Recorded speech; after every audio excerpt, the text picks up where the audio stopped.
Pokoknya lebaran besok jangan kayak lebaran tahun kemarin. Kalau mau ngobrol, jangan basa-basi yang terlalu basi. Kayak gimana? Contoh, kamu nanya kapan lulus, kapan nikah, kapan hamil, kalah. Jadi, Yang penting-penting aja. Coba gimana? lebaran masak apa aja?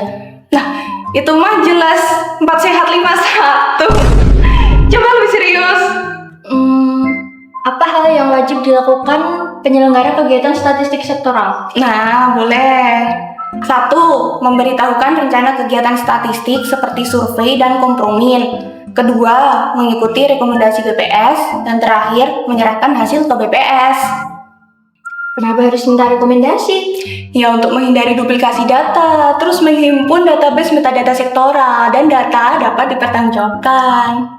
Emang ada dasar hukumnya? Ya ada, masa aku tahu ini sih. Oke. Udah tahu cara minta rekomendasinya belum? Belum. Lewat romantik.web.bps.go.id. Langkah-langkahnya: 1. Pengajuan. Masuk ke aplikasi dan isi formulir rancangan kegiatan statistik. 2. Pemeriksaan. BPS akan memeriksa dulu. 3. Perbaikan jika perlu, yaitu perbaiki sesuai catatan. 4. Pengesahan. Rancangan kegiatan yang layak akan disahkan. Terakhir, penerbitan, yaitu surat rekomendasi diterbitkan. Oke, siap. Coba pertanyaan lain. Kenapa sih Tayo dipecat?